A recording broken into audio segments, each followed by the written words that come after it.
Ladies and gentlemen, welcome back to the Intelligent Moron with Alex Silva. Today is Thursday, November 4th. The dust has settled. Halloween is now over. We're now in November, people. We're now in November. I hope you all had a good Halloween. Whether you went to a party, whether you dressed up, whether you went trick-or-treating, whatever you did, I hope you had a good time. I know I sure as hell I did. And I spent the entire day watching football. From 10 a.m. to 8:30 p.m. It was incredible. What an actually great day to spend your Sunday. A great day. And even on Halloween, too, because everybody on the NFL was getting all spooky and shit. You had some people dressing up on the broadcast. I remember on Sunday Night Football, they had people dressed up, the cameramen were dressed up. And I was just like, this seems like it would be fun. Like a lot of fun.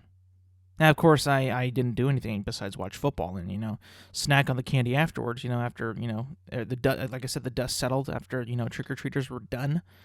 And got me to thinking, what is some of the best and worst Halloween candy out there? And it might even just be, like, candy in general. Like, what is the best candy? For me, obviously, Snickers is always number one. I think it's perfect. I mean, it's got chocolate, which I love, nougat, caramel, and then peanuts, all in a bar. One bar, and it's always good, really. I never really get a bad Snickers bar. It's very consistent. It's very delicious, good tasting, and just very solid. And actually, it's actually a thick candy bar if you think about it. Like you take a bite and like, oh, that's a lot of stuff in there. And this is a thick boy. Now you go to like another candy like a Milky Way, which is also very good, but much lighter. Without those peanuts, you really lose a giant portion of like, what you get in a candy bar. Now it's good, don't get me wrong, but I'd much rather prefer Snickers.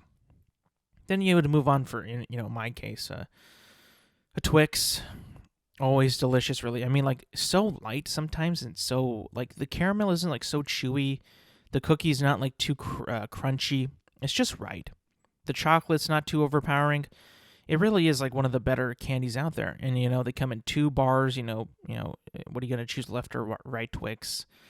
They're always so good. But, that's not, again, my favorite. Snickers still is, but it's like if you were to give me a choice between a Snickers and a Twix, I think because I have Snickers so much, I just get the Twix.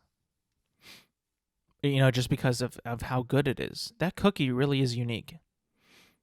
The only candy with the cookie crunch is what Costanza would say. Moving on. I enjoy Reese's a lot too. Now, the Reese's that I'm talking about, it's not like the little like tiny bite-sized ones, no.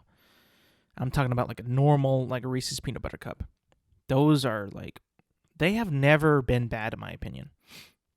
They've never been bad. Like, the only thing that I'm concerned about is like, this peanut butter is very, very salty though. Like, like, you could never make one of those at home or replicate it or anything. It's got that unique peanut butter flavor. Like, whether it's like it's a special peanut butter that they have, or they just add more salt to it. I don't know what it is, but it's just, you can never replicate it. And anybody who ever makes any other brand that makes another peanut butter cup, just also cannot replicate it. Whatever it is, the recipe or something, the chemicals they use, not to be, bring it down a bit on how, candy's made, mass produced.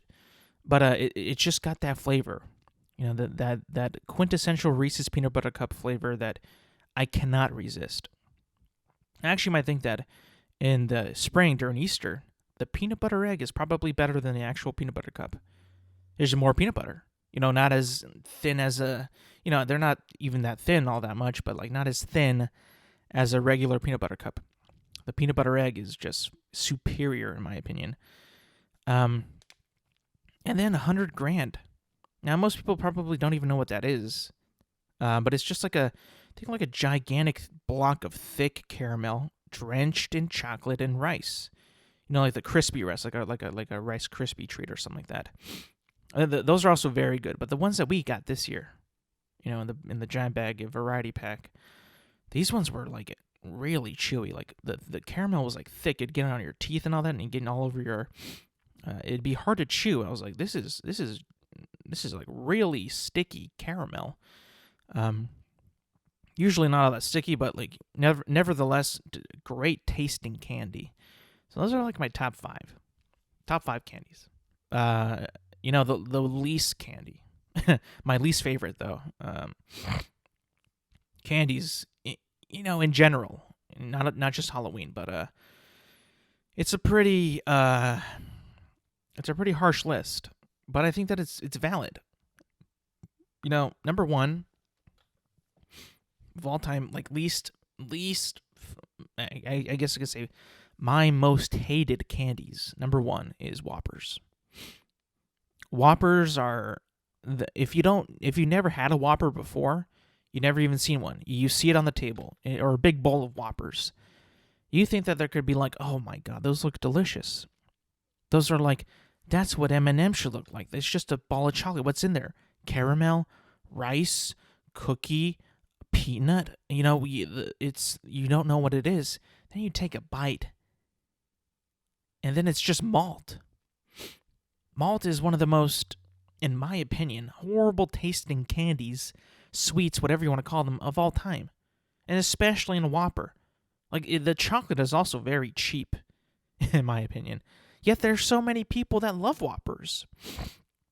Now, I've debated this a couple times on my previous podcast, and my two co-hosts back then, two of them loved Whoppers. And I just couldn't get my mind around like how people could actually like those. Like, what are you thinking? What's going on in your mind that you're like, oh, you know what I can go for? I can go for some Whoppers. Yeah, I'll just get the worst candy that's ever been made. And I'll eat that. Number two. This one, I think that it has less of an audience, less of a fan base, if you would say. But also, I see them far too often. In the store, Halloween, other holidays, and I wonder, why have they not just gone away yet? And that's Dots. Now, I've never, ever, ever been a big fan of Dots, ever. They look good. I mean, if you don't know what Dots are, they come in this yellow carton. They're like fruit candies or like fruit, like chewable candies, right? But like you take a bite of them and they're like flavorless, in my opinion. Last time I had a Dot was like maybe like 4 years ago, but like I just remember it being very bland. It just not tasting good at all. And I was like, how do people like these? How are these still a thing? They're terrible. Like I don't see the appeal. I don't get why people eat them. I would never eat them. And I'm not even that big of a fan of fruit candy. Like, I'll admit that. But I do enjoy a Skittle or a Starburst. I enjoy those quite a bit. A Jolly Rancher, those are really good. A Dot is just, it's so low quality for me. The quality of the candy, the sweetness, the chewability, the packaging is just not there in terms of like premium candies. The next one is going to be Nerds. I don't enjoy munching on rocks. I even if no matter how sweet that they are, I don't enjoy just a giant box or a mini box of just a bunch of rocks in there. I just got to eat them. Like, it's just it doesn't seem like it'd be good on my teeth. And I used to eat them, fairly, often during like Halloween, Christmas, Easter. Like when I was a kid, yeah, I'd eat them a couple times. But now I don't want to even put those in my mouth anymore. Like, I feel like ever since I stopped biting my nails, my teeth have gotten really weak. Like, not in the sense of like, I can eat like pretty much any food, pretty much like anything. But if I ever go to like bite my nail, I get scared now. Like, I don't want to bite my nail anymore. Because I used to bite my nails, like, a lot. Up until, like, maybe college or, like, late high school. I used to bite my nails all the time. And my cuticles. I just bit them off all the time. Now, I've actually tried to bite my nails. Like, just to see if I can actually, like, go back to that. Because I remember, like, as a kid, like, it's one of the bigger habits. It's hard to break as a kid. And I remember, like, I thought to myself when I was younger, and my mother would say, like, you got to stop biting your nails, just clip them. I'm like, no, that's never going to happen. Like, I had that mentality, like, I can't do it. I can't stop biting my nails. And then one day I just started clipping them, and then I stopped biting them. Like, it was a perfect marriage. I clipped them, and I just stopped biting them. Like, it was like I didn't even have to try that hard. But recently I tried, like maybe like a week ago, and I'm like, I'm too scared to even bite down to bite them out. Like, bite them. Like, clip them off. I'm scared now. I don't want to do that. I don't want to ruin my teeth anymore. Number 4. This can't, I mean, it's going to be another fruit candy, but I think that this is just, this to me has never been a candy that's ever really taken off for me, or anybody, I think, and that's Laffy Taffy from Wonka. Laffy Taffy has always had this very bland and just not a very good flavor to me. Like, I'm not even that big of a fan of taffy in general, like just the texture and how much you got to chew it. But I find those very avoidable. And I'm just like, I see it, I'm like, I just toss it over my shoulder. I'm like, I don't want this. This is not my thing. But it's also weird because I enjoy Airheads. Like, Airheads I like.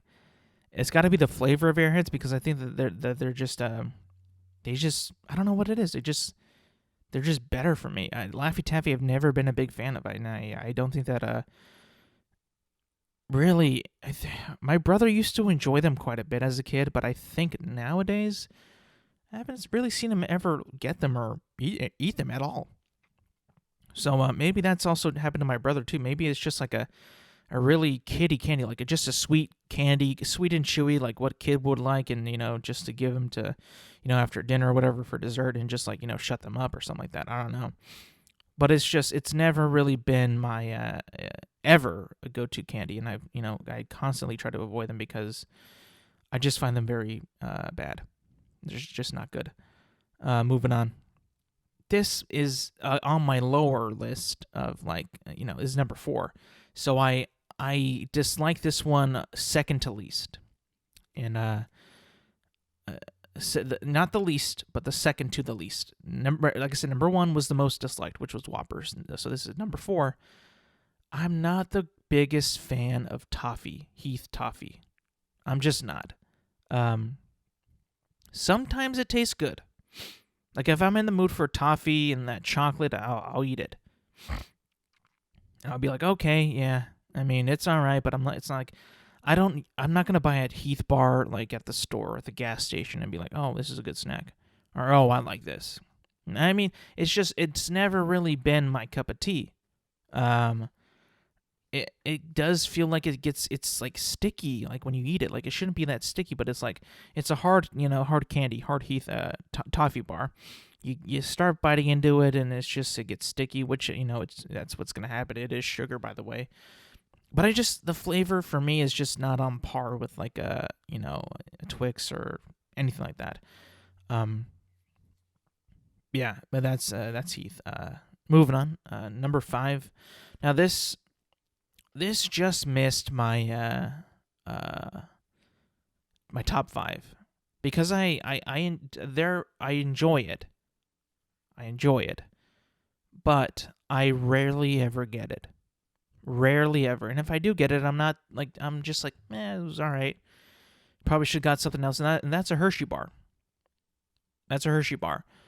Again, I don't absolutely hate it. Like, again, it's on my least disliked part of my list. It's so boring. And I always feel like it's going to be a better experience because, it's just a plain milk chocolate bar. Like, that should be good, right? And, it is good for that. But I'm never, ever satisfied eating that. I'm just like, oh, okay, cool. That's a Hershey Bar. That's it. All right, and moving on. It's not like a Snickers or a Twix or a Milky Way or anything like that. I mean, it's just it's just a Hershey Bar. And it's it's not like it's disgusting. No, it's not. It's just there's other and better candies out there that I would much rather enjoy eating than a Hershey bar. Like, I would even enjoy more of a Kit Kat than a Hershey bar. I know, like, a lot of people would probably put that at the top of their list, but I just think that the Kit Kat, in my opinion, has also kind of lost a little bit of its flavor to me. Like, it used to be, I think, sweeter when I was a kid. It just tastes more bland to me. I don't know what it is. It's just weird. Like, it never used to taste that bad to me. Like, and still to this day, Snickers and all those taste amazing to me. But a Kit Kat for me lately has just been kind of bland. I don't know what it is. That might be just me. It just feels really bland, and it's kind of boring now. I mean, I used to love it. Like, it used to be one of my favorites. But I don't know. And now they made like the thin Kit Kats, which are like half the size of an actual Kit Kat. And I'm just like, why though? It's already like so thin already. Like, you open a Kit Kat, comes in 4 pieces. You know, if you break them apart, they're already super small. Like, maybe the size of somebody's finger. Like, you know, but they're very tiny. Why are you gonna make them thinner? I mean, I've never been a fan of people doing that with like cookies or candies like that.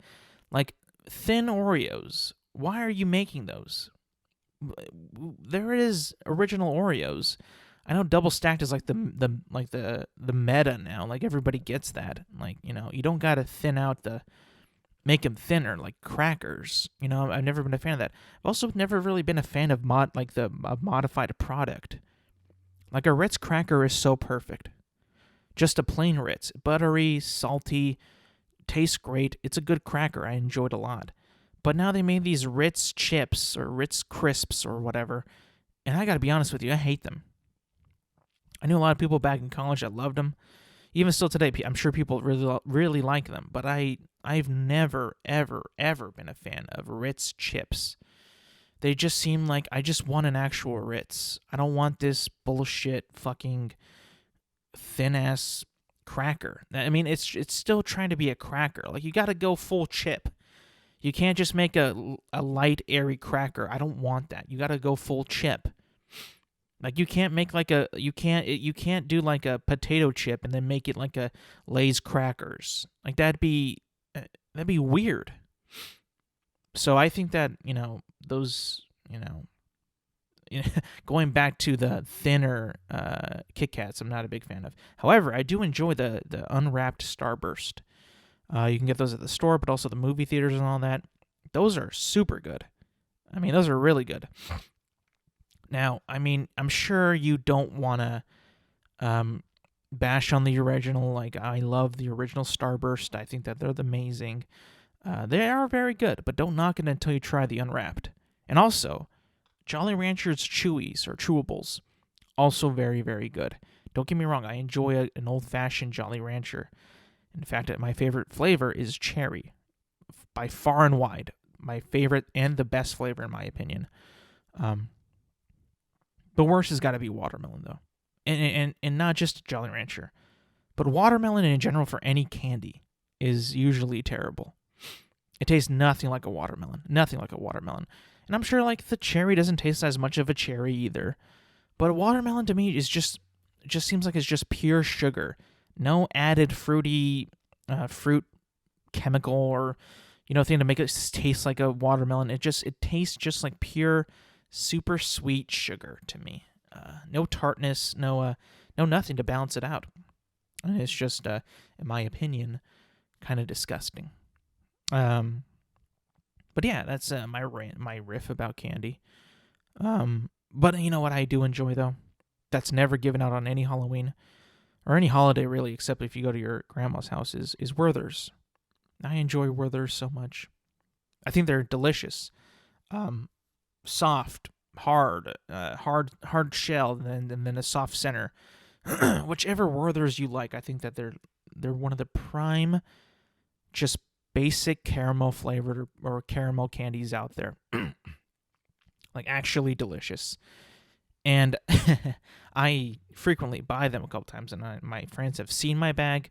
I've said, like, yo, I'm eating some Werther's right now. I just got absolutely shamed on and shit on. Like, what are you, a grandma? Like, bro, my grandma had some taste, yo. She ate Werther's all the time. Those were sick. The first time I ever had Werther's was at my grandma's house. I was like, what the fuck is this? This is delicious.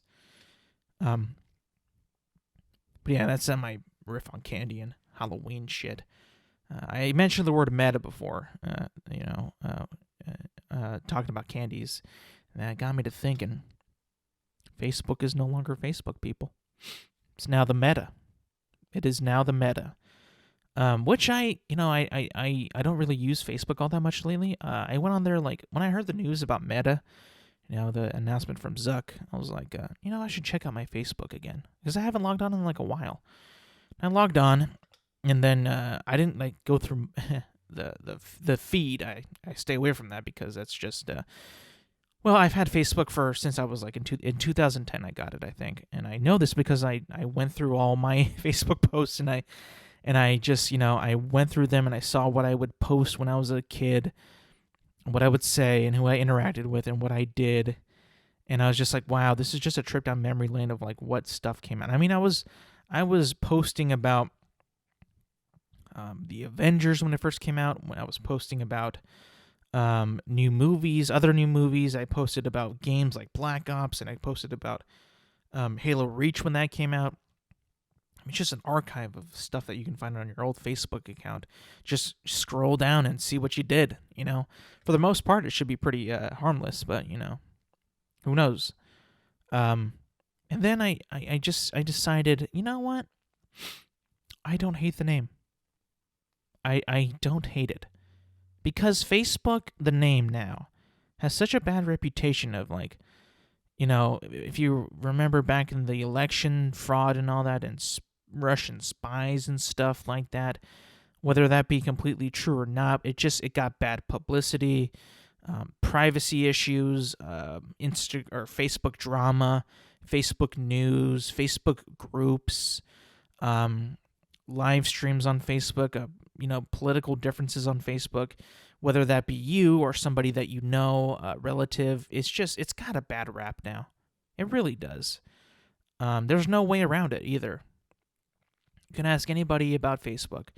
Do you like Facebook? Do you enjoy using Facebook? And I would guarantee that 99% of the people that you ask that are going to either roll their eyes and be like, yeah, it's fun, sarcastically, or they're going to say, no, it's awful. And, for the most part, I think we can all agree that Facebook as a place is kind of bad. It's a little too real, in my opinion. I remember when it was first coming out and all that, they would want you to put, like, your friends, your relatives, your cousins, your parents, your, where you've been to school, where you went to work, where you are. Like, you could pin where you were at that exact moment in time, and people could see where you are. It just felt a little too real to me. It was just like it's a thing that it's like, okay, this is kind of fun to do in moderation. Like, you go to the beach, like then you post that, hey, I'm at the beach. That's like a vacation thing. You might tell some of your friends, and then the other ones that you want to know that you're there, you'd post to it on Facebook and see, hey, this is me. I'm at the beach having fun. But it came to a point where people were just like posting wherever they went, whether it be school, the mall, the store, getting coffee, on the bus, on the train, at the airport. It's like, oh my God. Now, I don't have a problem with it. Like, if I see it, it's like, fine, whatever. Me seeing it, I have no problem. But it's like, some people can be annoyed. It's also like an invasion of privacy.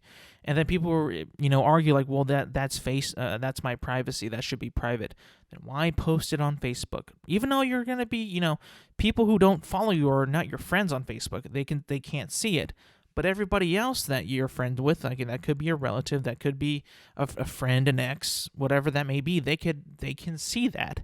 And then that gets into the issue of like, well, maybe I shouldn't have this. Or maybe I shouldn't have so many friends, or maybe I got to make it more, private, whatever. It gets into the realm of, do I want to post? Do I want to share this? Am I okay with sharing this? And then it got to the point where we're like, it becomes like a battleground. People just argue now on Facebook. I mean, it's literally like one of the biggest places where people just fight, whether it be about sports, entertainment, politics, mainly politics, and the world's issues is where, I mean, think we can all agree, is where that really just becomes a heated fight and a heated battleground. It's really disturbing. I haven't really dug into it because I just don't find that entertaining or fun, that politics that being. But I just feel like it's so many people tend to get affected by it and tend to also post on other sites like Twitter or even Instagram their gripes of what social media has like done to them. So in that case, I'm okay with it changing its name to Meta. Mr. Zuckerberg, I think that's a great job. I think you need a new fresh start. Facebook is just it makes no sense.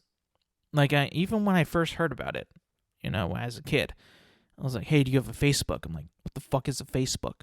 Is it like a MySpace?" MySpace kind of made sense. It's like, this is my space. I have my friends, the stuff I like. This is my space. I was like, what's a Facebook? And then after a while, a couple of years of having Facebook, they had the social media in 2010.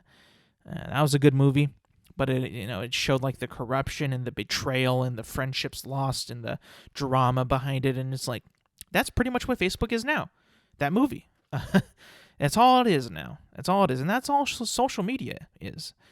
And it's not, I'm sure we didn't want this. No, nobody did. Nobody wanted this. Nobody wanted it to be like the place it is now. Like you can't even do anything, or you're going to get somebody, writing a bad comment about you or writing something stupid. And that person probably isn't even a real person in terms of, it's probably sent by an actual person, but he's using like a fake fucking profile picture, fake name, whatever. You run into these trolls, these troll type of people, which is like, okay, come on. I mean, even today, like you can just tell.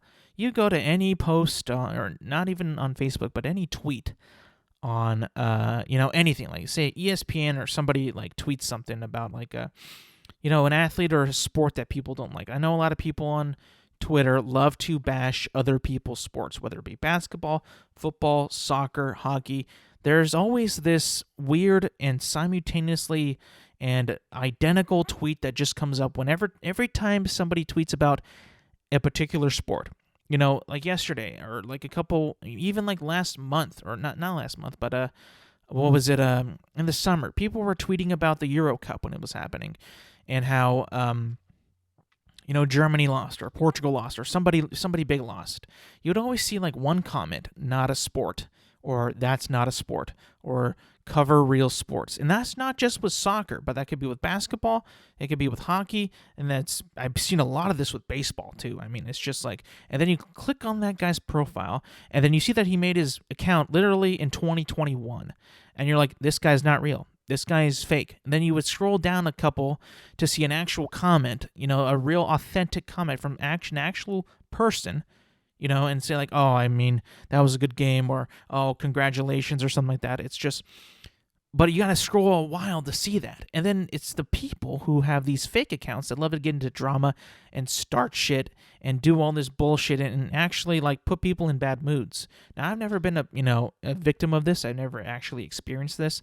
I never made those type of comments. I usually just like kind of like, say something on the nose, very, damn, shit, drop an F-bomb. I mean, if you were watching watching Thursday Night Football this past week when the Packers played the Cardinals, I got into it with myself. I tweeted when the Packers turned over the ball for the Cardinals to potentially go win the game.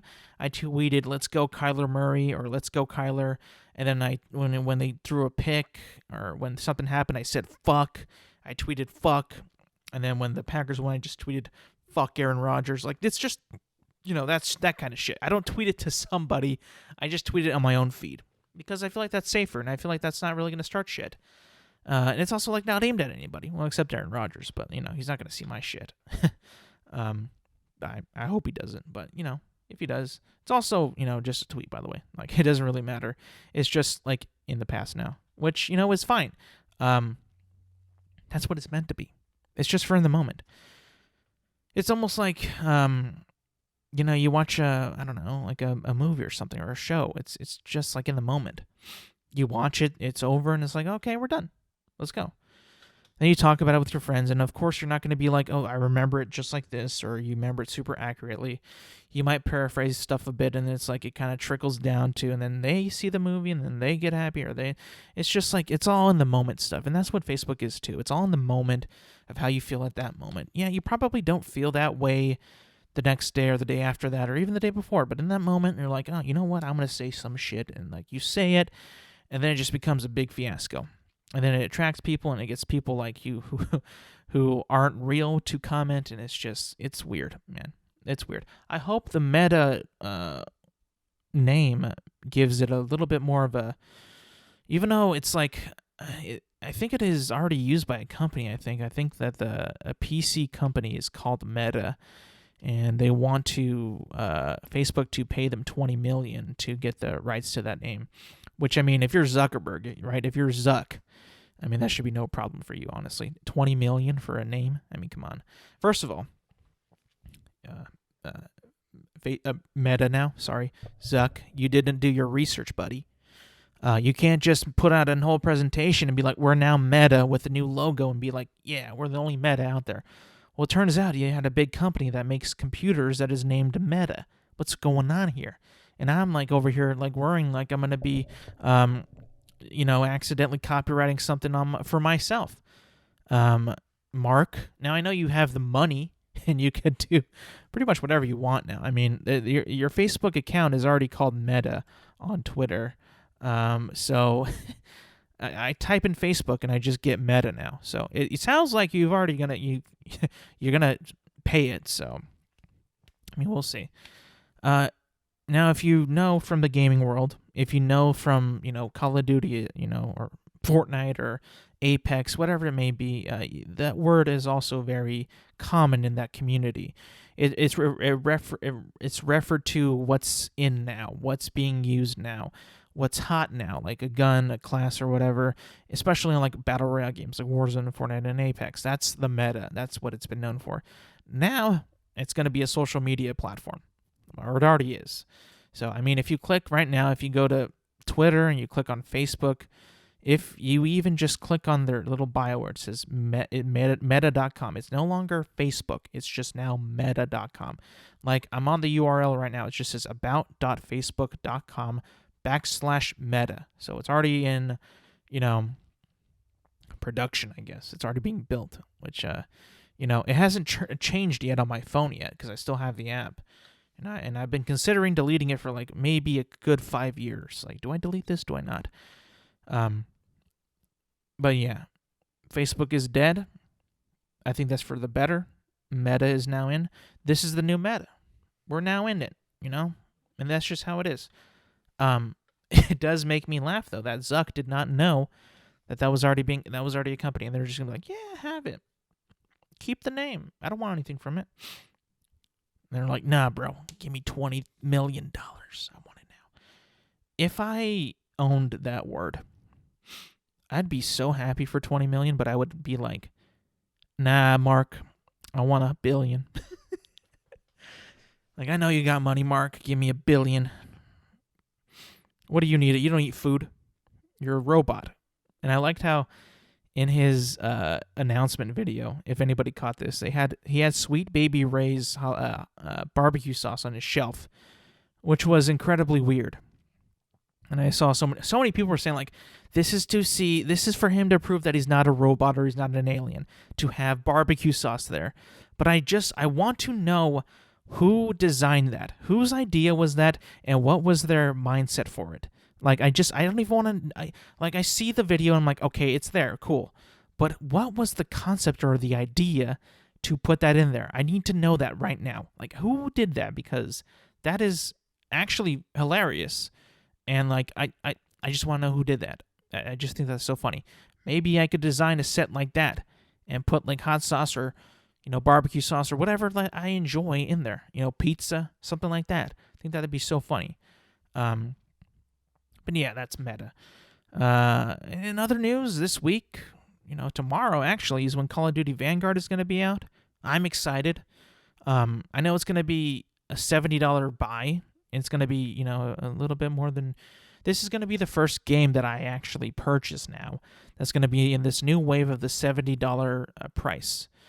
You could buy the $60 one, but it's just going to be for the past gen, which is the Xbox Ones and the One X, I believe, in the PS4s. But it's like, I have a Series X now. I'm not going to do that. I'm going to go big or go home. So I got to buy that. I'm excited, yeah. I've gotten to the point where, like, if I'm gaming with my friends, I'm just like, what are we playing? I have 3 games. COD, Grand Theft Auto, and that's it. Actually, 2 now. Halo. But they're all old. Like I've been saying in previous episodes, we are so in need of a new video game.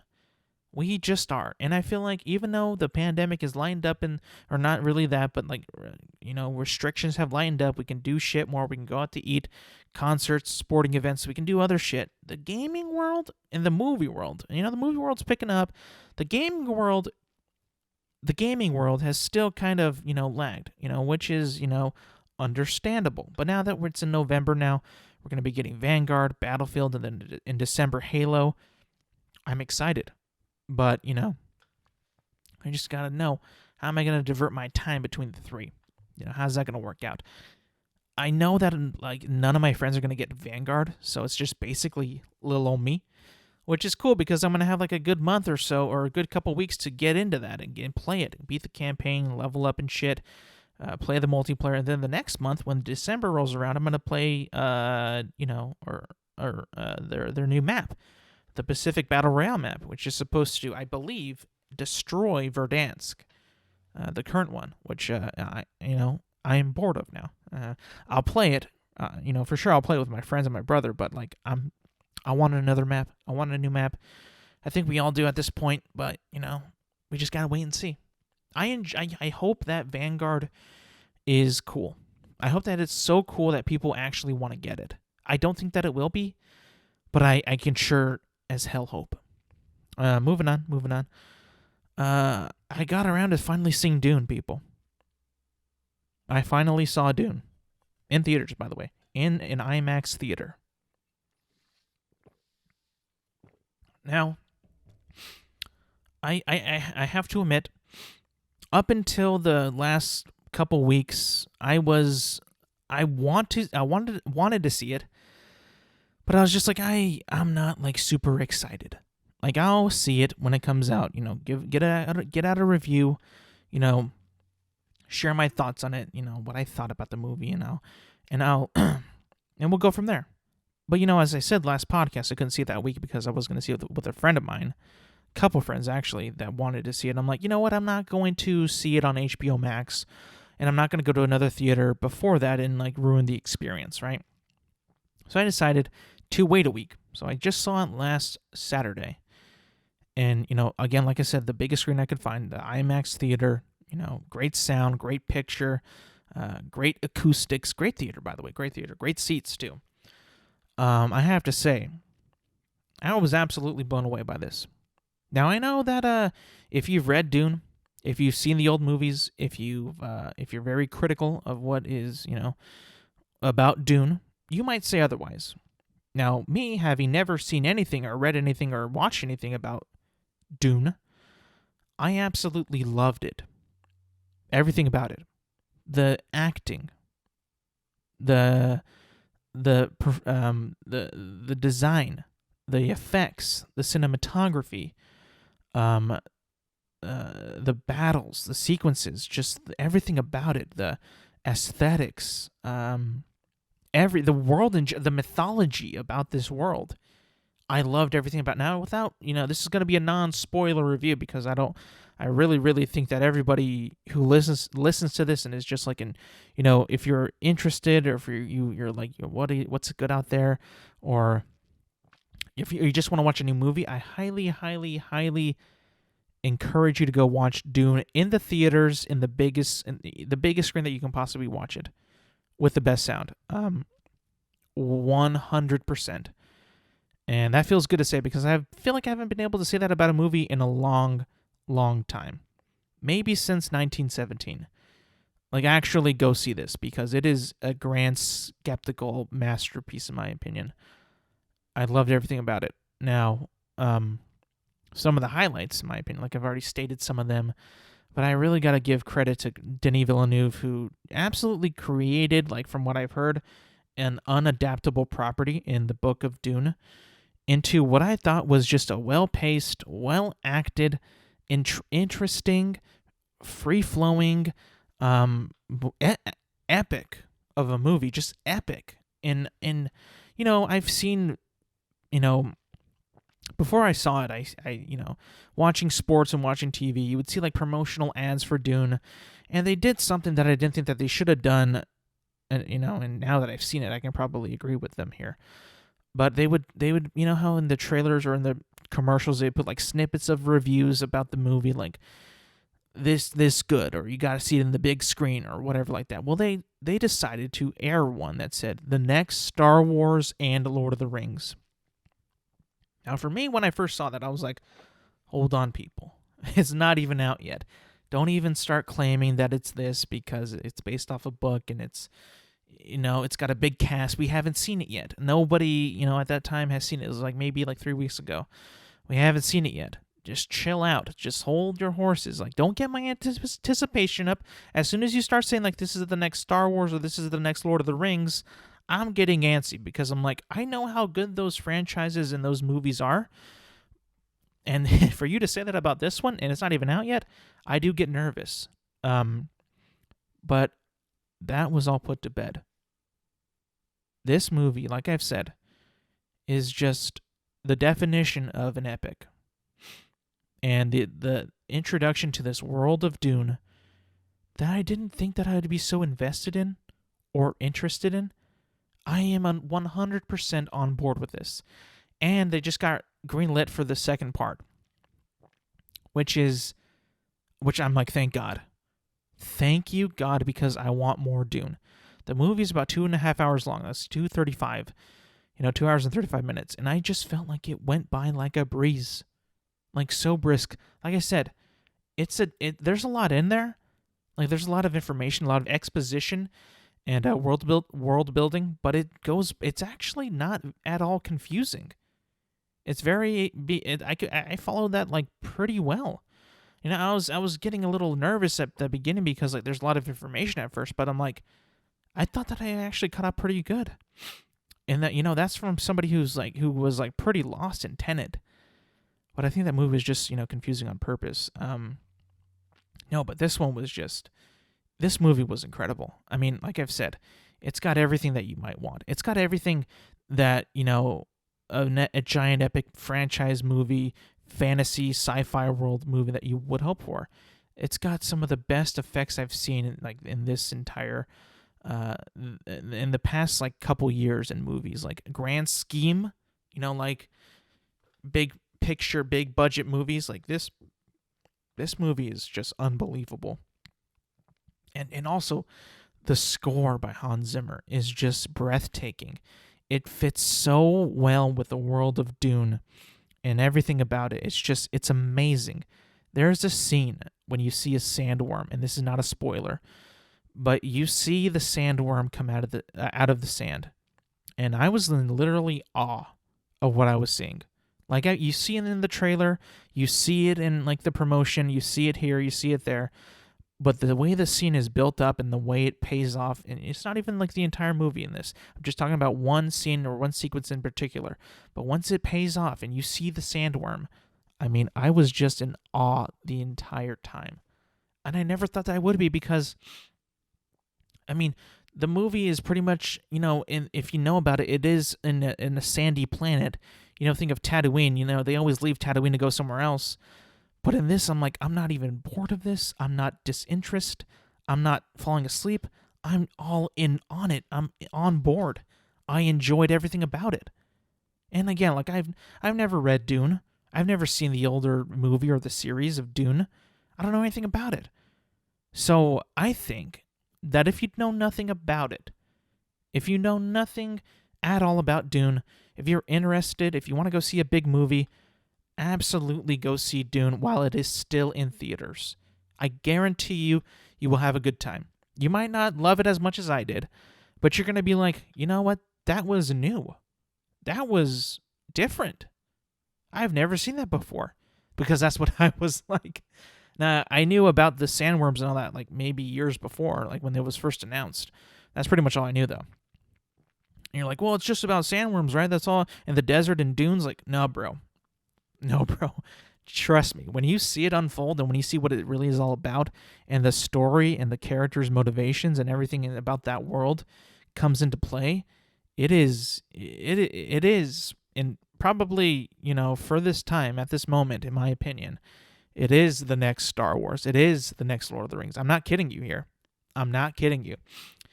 It is that, and I can confidently say that critic or that reviewer who put that out there was not kidding. It lives up to the hype, and then some. Now I'm sure you're gonna get some see some things that or you're gonna get some feels about the movie because it is a part 2. They did greenlight part 2 recently, so it is a part 1. So there is a little bit of a cliffhanger here, a little bit of that.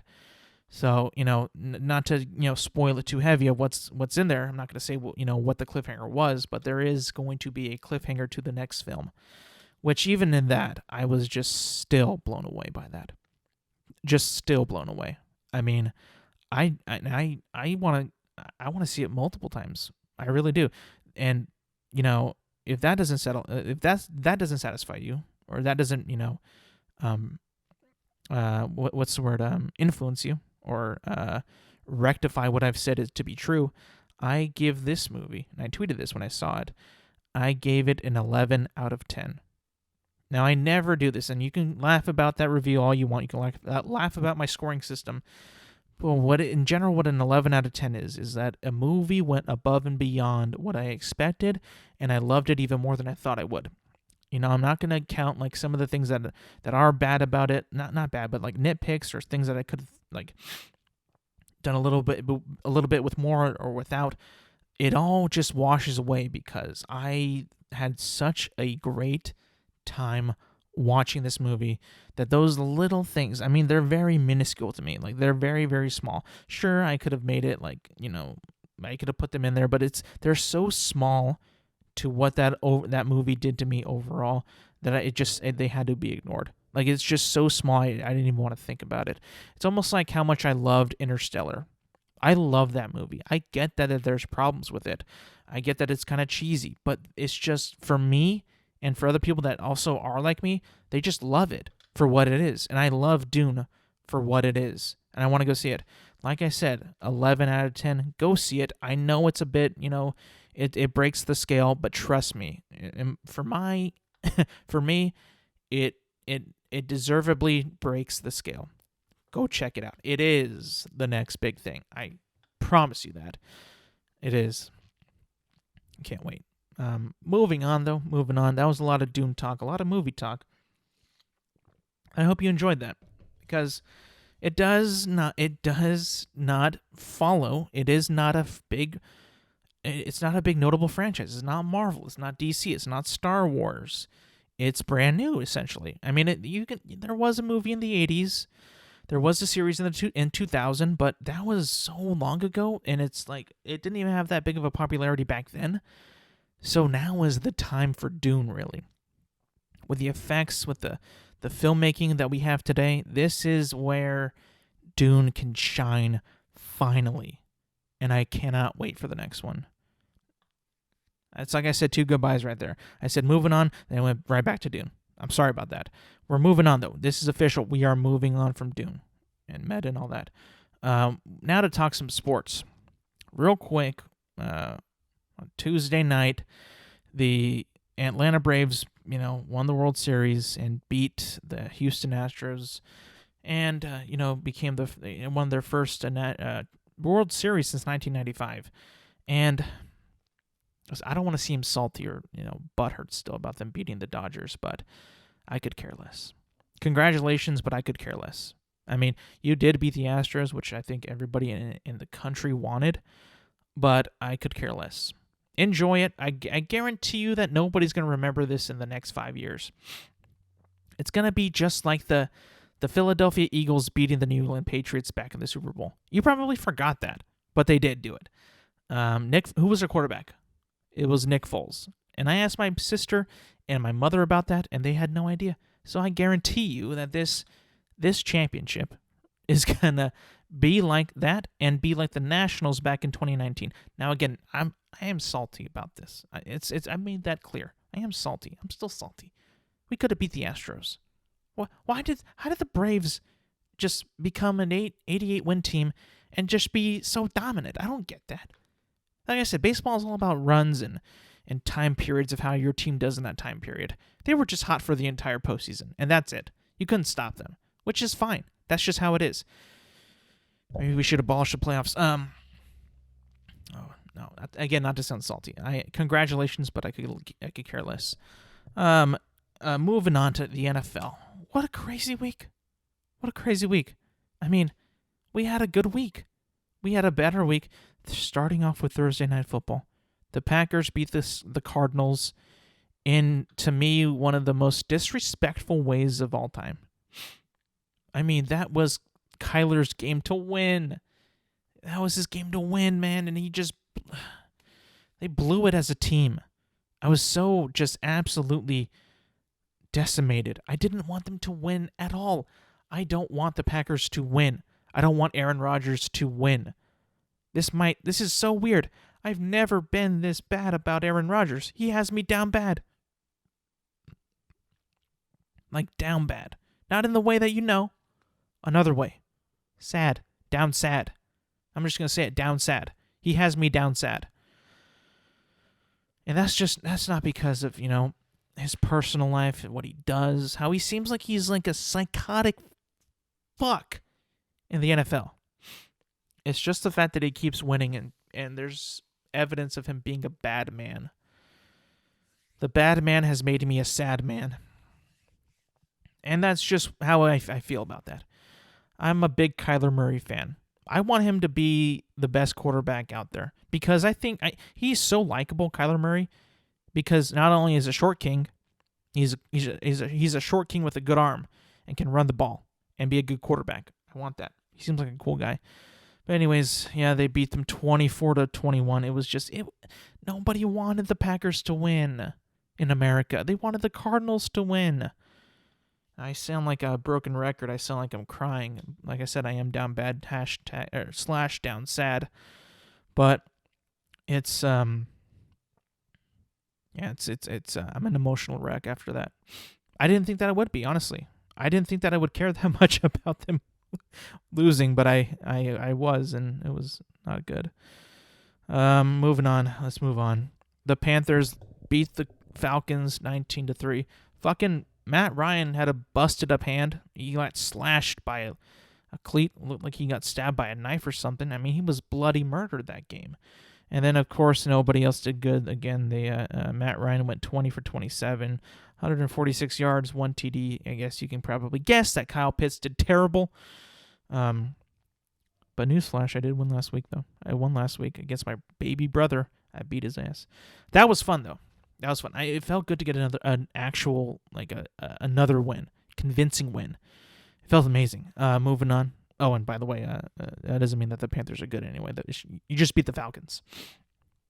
The Bills beat the Dolphins 26-11, as we expected. I mean, the Bills are really, really good. Their record could be better. They're 5-2. They could be better, but the Dolphins are also just a shitty team. They're not good. They've had one win. They're lucky they even got that win, to be honest with you. Tua is still their guy. I mean, I don't think that he is their guy. But, looking how the NFL has been shaping out this week with the trade deadline, it's probably going to stay that way. So, congratulations, Bills. You keep winning, and congratulations, Tua. Your job is safe. 49ers beat the Bears 33-22. Actually lost track of this game on Red Zone. They just kind of stopped showing it, which is, it's not terrible. It's not like I cared about it that much, but I'm surprised that they won because the Bears were actually beating them at halftime. And I was like, okay, what's going on here? I mean, this could be interesting. And you just kind of stopped showing them. I'm like, okay, whatever. Anyways, Jimmy G is still going to be the starting quarterback. It's even though he's not really doing quarterback things, in terms of throwing touchdowns and in terms of throwing touchdowns. But he is getting yards. He had 322 yards, which is good. But again, you want touchdowns too. So I take touchdowns over yards any day of the week. Just to be clear, the Steelers beat the Browns 15-10. I mean, this was just a classic.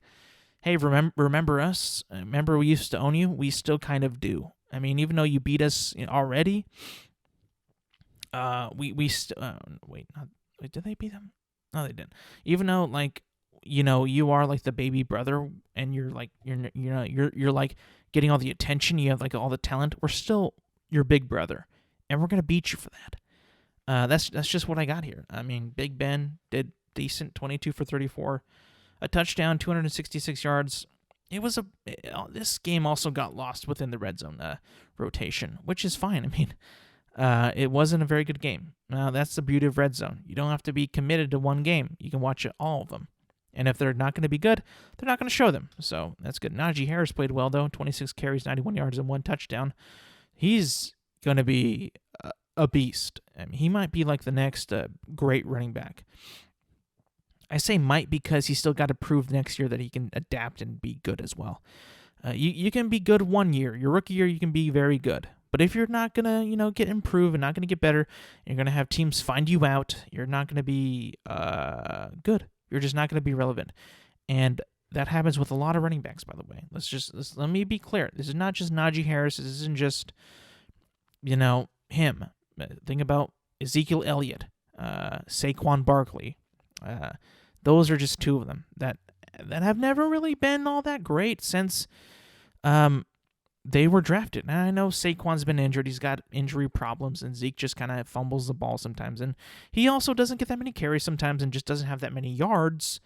But I feel like Najee is going to be able to overcome that. I mean, he could end up like a Josh Jacobs type where he was great his first year. The next year he was still good, but not as great. And then the third year he's like kind of sharing carries like he is right now. So I don't know. That could just be end up what's happening. The Eagles beat the Lions 44-6. Remember what I said about picking teams that you think are due? They're never due. This is it, people. This is it. It's over. The Lions will never win another game. They won't win a game. Sorry, they won't. If you thought that they should have beat the Eagles, which I did, I thought that they could, and they get blown out 44-6, there's no reason for them to win a game. You shouldn't think that they're ever going to win a game now, because the Eagles aren't very good either. Actually, pretty bad. But for them to lose that badly, and for that entire team to play that bad. And I know that they have Goff and they have Hawkinson, and they have Dan Campbell as their coach. It's over. They're not going to win a game. I think they actually might not win a game. I can't say for sure or for definite, but it seems like they're not going to win a game at all this season. And if they don't, they have to fire Dan Campbell. They have to fire him.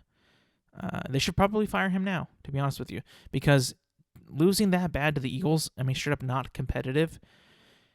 It's got to be embarrassing. How could you go into the next week like that? How could you be going confident into the next week after you lose that bad to the Eagles? How could you? How could anybody? So, the Lions are, just say they're never going to be due. Ever. And you'll be fine. You will go about your life happier. Moving on, the Titans beat the Colts in overtime, 34-31. Ryan Tannehill played pretty good, 23 for 33 with 3 touchdowns and 265 yards. Derrick Henry, though, got hurt. He got a foot injury, which might be taking him out for the rest of the year. So this is going to be interesting. They did, I think they signed Adrian Peterson because they feared that he was going to be hurt for a while. So that's not a good sign. Also for fantasy, that's very bad. And then Carson Wentz had just the all-time another terrible interception. This time for a loss too.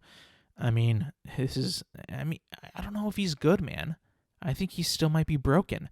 I know people think that he can turn the corner and be good, but I just think that he is not that good. I don't think so.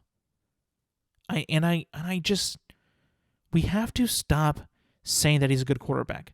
We have to stop saying that he's gonna turn it around and be good, because he always has that. It's like he can do good drives and score the football, but he has these drives when they come back and he's just so like an idiot. He's a bonehead. He just turns the ball over, does stupid plays, misses receivers. It's just like, what are you doing? The consistency is just not there. And I'm not trying to I'm not trying to complain. I think that he could be good, but this bad side of Carson Wentz just keeps peeking out, and it just becomes like the main thing. This is what we all talk about. Then he does really good for the majority of the game. Then after that, he'll make a dumb decision, throw a bad interception, and that's all we're going to be talking about now. You just got to fix that, bro. Like, especially when the game is on the line, you cannot afford to turn the ball over that bad. Moving on, the Bengals lose to the Jets 31-34. This is just a classic case of we're not going to take this team seriously. And that's what happened with the Bengals. They didn't, and then they just got embarrassed by Mike White, whoever the fuck that is. I don't think that he's going to be good, though, moving on, because some people are saying like this is like the next discovery of Tom Brady, the next happening of Tom Brady. This is not. Calm down. Just relax. It's just one game. I still think that Zach Wilson is their future, however bad that might sound, but I just think that the Bengals just took a day off and like, you know what, we don't need to beat them, or we'll beat them easily, but then just like, oh, fuck, we lost. Shit. Back to the drawing board. We're still good, right? It's like, it feels like that, which is like another reason why I absolutely hate when teams just don't take teams seriously. It's like, you got to do your job all the time, man. All the time. Got to do that. The Rams beat the Texans 38-22, which was stupid because they let the Texans score 22 points in the fourth quarter. Now, I'm not a betting man, so that wasn't a bad thing for me. But as a fan of the Rams, I was like, what the fuck's going on? Why are you doing this? And why for Davis Mills? Like, why are you letting him get these stats? He went for 29 for 38, 310 yards and 2 touchdowns. Like, how the fuck is that possible? How could you let that happen to him? Like, he should not be getting that many stats on you. I know, like, Matt Stafford played well. Cooper Kupp is amazing. We played very well. But still, I mean, I know that we were going to win the game anyway. But just letting them come back and score 22 points in the fourth quarter, that just seems very weak to me. I don't like that. I think that it's a very we should have a better, a more confident and a more mature way to close out games than that. That was very, very immature in my opinion. The Patriots beat the Chargers 27-24. I hate this so much because I wanted the Chargers to beat the shit out of the Patriots, because I don't think that the Patriots are good. They're just getting very lucky. And they might actually fuck around and win their division. Or not the division, but get into the playoffs, which actually makes me kind of mad because I don't want to see that happen. I mean, I don't. I don't give a shit if they have Mac Jones or anybody. I don't want to see the Patriots in the playoffs. I really, really don't. The fact that they were able to literally just kind of eke by and get a win in LA with a team that I think is good. The Chargers are good. Justin Herbert is good. Austin Eckler is good. Keenan Allen is good.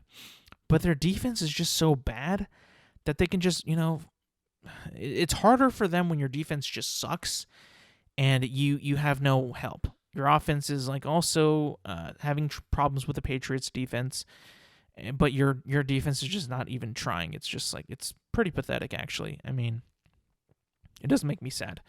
But, I mean, I'm just glad that it wasn't against the Rams. I think that we would steamroll the Patriots, but seeing them do this well, even though they're not that good of a team, they have Mac Jones, just kind of it pisses me off in a way that I can't even explain, because I shouldn't want them to lose this bad, but I do. Moving on, the Jaguars lose to the Seahawks 31-7.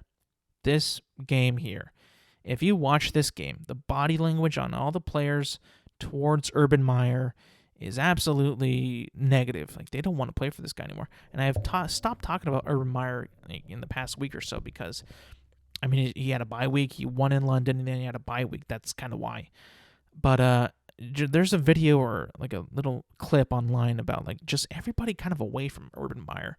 Quarterbacks, assistant coaches, other players, everybody's just kind of away from him. And it's just I got to be honest with you, it was awkward because it just shows you how little that they care about this guy or how much they want to be around him. Now, I could be reading into it too much. I could be. But, 1-6, 0-3 away. I mean, it just seems like they're not, they don't want to play for him. And I know that, again, like I might be reading into it too much, but I really do get that feel. The Seahawks played well with Geno Smith. I mean, it was the Jaguars. I mean, I did have the Seahawks defense for my fantasy team, which was awesome because they only allowed 1 touchdown and 1 extra point, which was good, thank God. The Washington football team lose to the Broncos 10-17. I actually cannot I can't believe that this franchise is actually doing what they're doing and getting away with it. There are coaches, executives, a general manager is saying week in and week out, yeah, let's go with Heineke. Heineke's our guy. Let's keep going with Heineke. We believe in Heineke. How could you possibly continue this utter trash? How can you? I'm not even a Washington football fan, but how the fuck can you not pick up anybody else, whether it be Cam Newton, Blake Bortles, probably not Deshaun Watson. I mean, that's just a messy situation. But anybody else, but you're going to stick with Taylor Heineke week in and week out and expect to win? You've got to be shitting me. The last ball he threw was out of the end zone. I mean, how could you continue to start this man? I don't understand. He is not a starter. And you can also agree or, argue that the entire team is trash. Yes. But he is not a starter. He is just not the guy. He hasn't been the guy since he came in. And I can't wrap my brain around of how the Washington football team, the organization is okay with allowing him to continue to start. This is actually blowing my mind. I don't understand it. And they're a franchise in the NFL? I mean, the Broncos have Teddy Bridgewater. He's not that great either. He's a game manager more than an actual, a great quarterback in my opinion. But it's just very pathetic to watch.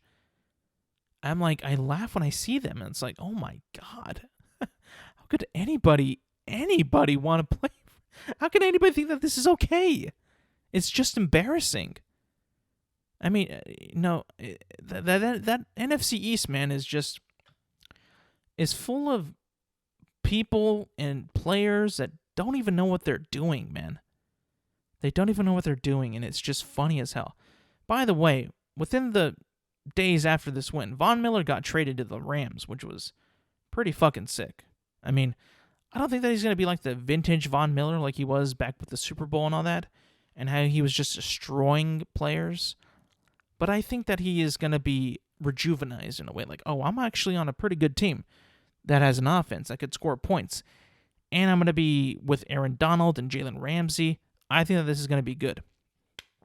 I hope he thinks so too. Moving on, the Buccaneers lose to the Saints 36-27. Listen, man. Tom Brady was kind of shitty out there today. I mean, he had 4 touchdowns, but he was shaken up a lot by that Saints defense, I got to say. I mean, he had a couple interceptions, which is not being shown here because ESPN is very candy-ass and like they don't want to show shit. It's almost like nowadays, if you play a multiplayer game, they'll just show your kills and your score, not even your deaths anymore. Have you noticed this? It's like they want to hide that from you. Like they don't want to have you be sad. But he had 4 touchdowns and 2 interceptions. One of them was at the end. That was very critical. And the way the game was going, which was, ended up to why they lost. It was a pick 6. So that's got to be there, man. That's very candy ass in my opinion. Despite them losing, we did have some very bad news about the NFL's boy, the NFL's most lovable quarterback, Jameis Winston. He went down in a very awkward way. His leg buckled because he was pulled down from horse collar, and he went down and it looks like he tore his ACL. They didn't say that it was the ACL initially. They said it was, they had a fear of it, but now it is his ACL.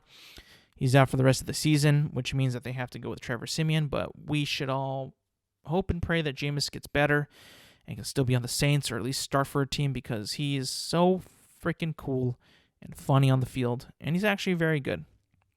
He's never played better than he has this year, and I think that he deserves every other chance. I mean, you saw in the interview, Sean Payton was crying because he was gone.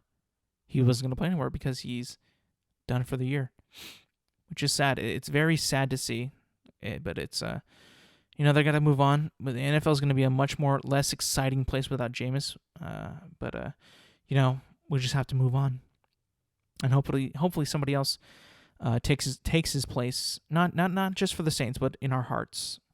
Somebody to root for, somebody to want to watch and see them do well, because nobody wants to see. We all don't want to see anybody someone do well than Jameis Winston. And for me, coming into the season, I didn't give a shit really. But after seeing him play well, how he's been trading wins, and how he's been excited, and how much he beat Aaron Rodgers by in week 1, I'm like, bro, I'm a fan of this guy.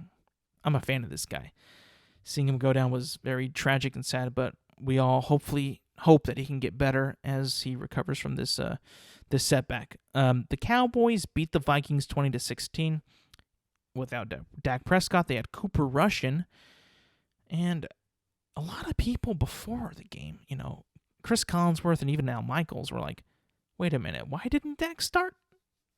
He was running pretty well. He was doing everything in the game and with his calf and all that, but why is he not playing?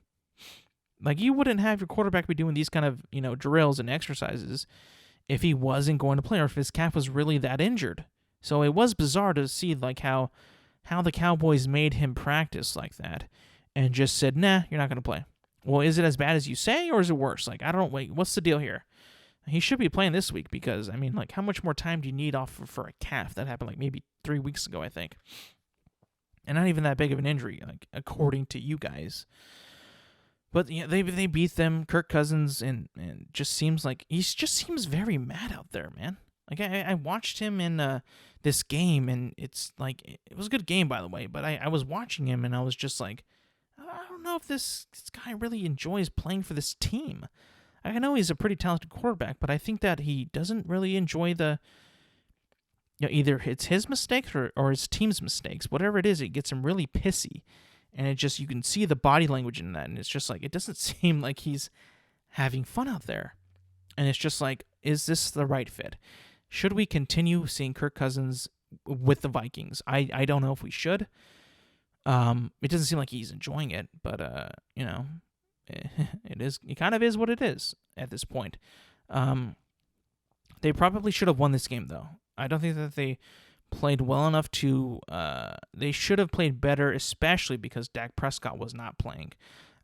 Again, they got beat by a Cooper Rush-led team, and he did have a pretty good game, Cooper Rush, 24 completions out of 40 attempts, 325 yards and two touchdowns. He had an interception, too. We're not showing that again because they're candy asses. But, he didn't play perfect, but he did enough to beat the Vikings. And the Vikings were trending up. They were actually playing a lot better, doing things better, beating teams like they should have been. Because they started 0-3, remember that. They weren't doing too well, but now they kind of got a little sidetracked here. But, that's just how it goes, though. This is the NFL. Anything can happen. Anything. Even Cooper Rush could happen. In a world with Mike White, we get another one with Cooper Rush. Moving on.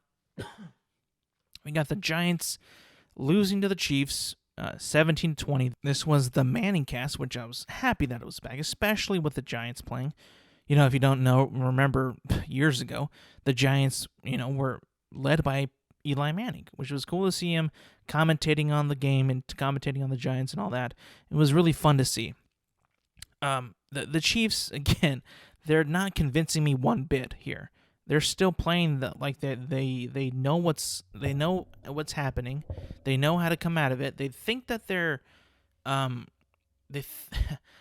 think that the Chiefs still think that they're a really good team. Even though that they're not. They're not very good. but they think that they're still that Super Bowl winning team. The way they go about themselves, like the way Patrick Mahomes' body language, Travis Kelce, the way he walks about himself, Andy Reid, Tyreek Hill, they all kind of feel like that they're still the same studs. But at the end of the day, they're just not. I mean, Patrick Mahomes went 29 for 48 and 275 yards and 1 touchdown.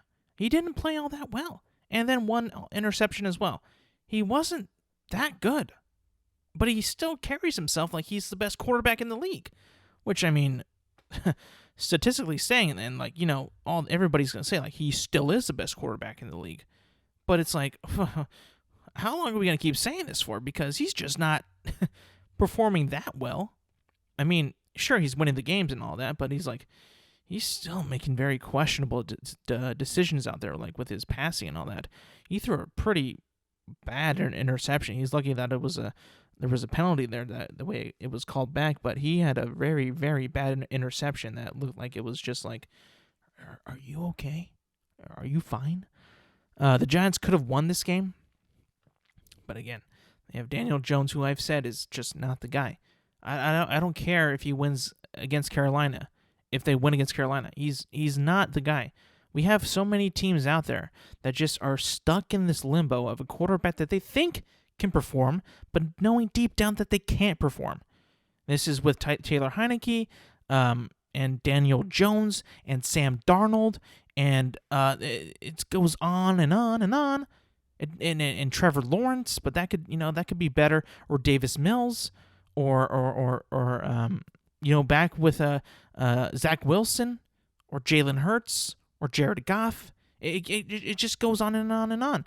That shows you really there's really no quarterback depth in this league. There really isn't. You're either a starter or you're just not going to be that good. The second string should be, pretty decent. They should be able to run a team. It turns out like most of them can't.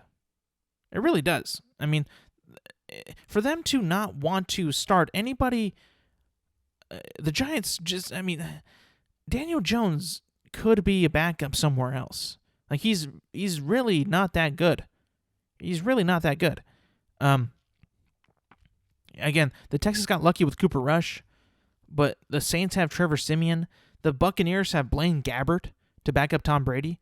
The NFL is not a very potent in the position of quarterbacks. It really isn't. You should be scared. I mean, of how little quarterback depth that there is in these teams. It's just bizarre. You think about it. These teams have so many receivers, so many different running backs on each team, different tight ends, but the quarterback is so just very scarce out there. The good quarterbacks are just, they're there and that's it. That's all there is. I mean, if you think about it, just think last year, before Jameis Winston became the starter for the Saints, they had Drew Brees, Jameis, who was, very, very good in my opinion, but who would they go with? Taysom Hill? Like, I'm not an expert in football, but I think even I know, and you now should know, that is so stupid. That is stupid. So, maybe it's just the fear. Maybe it's the fear because NFL defenses are so good that if they put anybody else out there, playing quarterback, even the second string, who in my opinion should be decent, that they're so afraid that they'll just not be well. It's also a sport where, at least in the NFL, right? College, you can kind of be free with it a little bit more. You can have a starting quarterback. You can switch him in and out with other players and other quarterbacks depending on your system. I remember that with Alabama sometimes. They used to do Tua Tagovailoa and then Jalen Hurts and then, vice versa. That's the thing, but that's expected in college because college is not professional in football. It's just amateurs that make a lot of money. At least the coaches do. But yeah, it just shows you the quarterback depth, though, how it's very scarce. The quarterback position is very, very important, and it's just not many people can even get to where the starters are. Now that might just be because other teams The other quarterbacks don't get as many reps in actual live games, which is very true because they also don't play a lot of games either. They only play 17 games. Every team does. I mean, if you think about it, that's like the least amount of games in any sport pretty much ever, I think, or at least in the United States. It's like the least amount of games played, even which is granted because it's so damn violent. You can't be playing like 3 games a week, 2 games a week, a series of games like baseball or basketball or even hockey. You just can't do that. You'd have nobody on the team, and that it would just be reserves playing, and they might get hurt. And then who's going to play then? Nobody. And then it's just like, yeah. But yeah, it's just it really highlights just like the overall problem in the NFL. Like there's just nobody else that could. You lose a starting quarterback, your team's going to be very, very different. Your team's going to be at such a disadvantage. And that's just, that's spun out because of Daniel Jones, because I just don't believe that he's even a starter, or even like the Washington football team. Like they're so deluded. They think that this Heineke guy, and I know I'm retreading here, that he can actually win games. No. They're not going to pick up anybody else. Cam Newton's out there.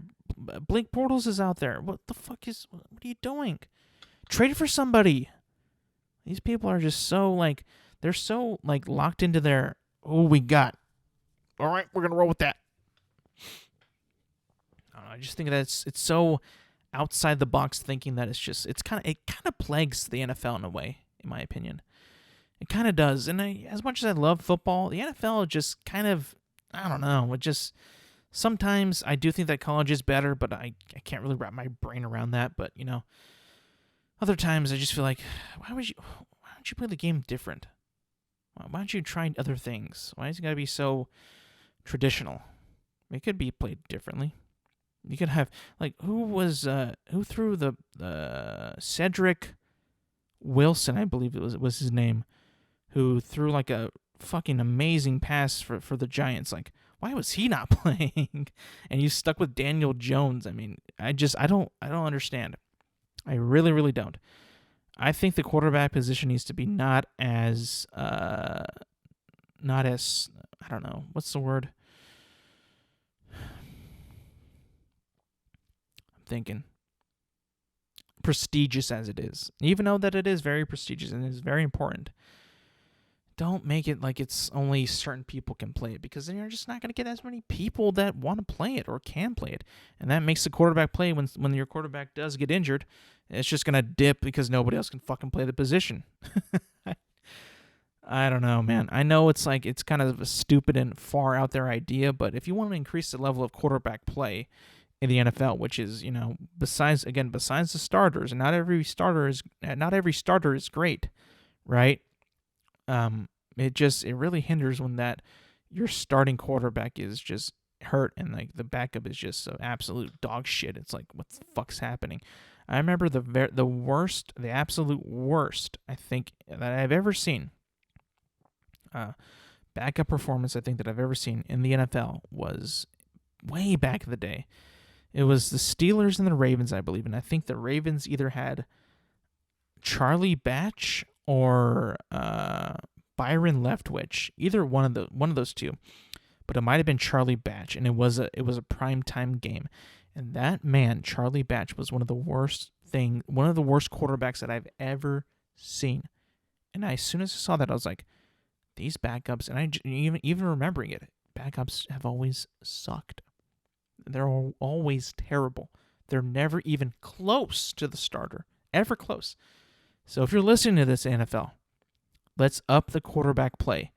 We need to not make it so that nobody can, besides 32 fucking people, can play that position. It's just fucking bizarre how it is like that.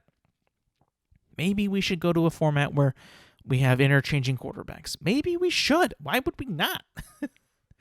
You probably win more games that way. But make it harder on the defenses. I don't know. I know that everybody wants to pass the ball, which is cool. But now we're in an era where quarterbacks could potentially start to run the ball even more than a running back does, because you expect the running back to run and you expect the quarterback to throw. Maybe it's just a stupid idea. I know it sounds very stupid, but it is also an idea that could possibly work. All right, guys, that's going to be it for me today. Thank you again for listening.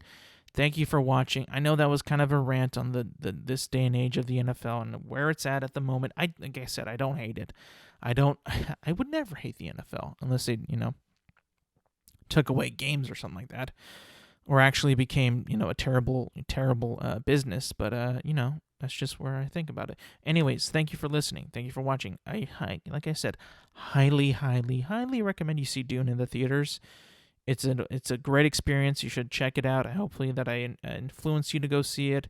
And if you were thinking about it, and if you were like, I might not see it, I hope that I was able to, nudge you a little bit to, I'll see it. I'll go check it out. But also, don't forget to like the video, listen to the podcast, share the podcast on the podcasting platforms such as Spotify and Apple Podcast. And then on YouTube too, if you continue to watch and support, like the video, share the video, leave a comment, subscribe to the channel if you can. Again, you can find all that stuff on the podcast feeds and on YouTube at Intelligent Moron with Alex Silva. And this drops every Thursday morning. And I hope you guys are enjoying it. Thank you for listening and thank you for watching. And I will see you guys back next week.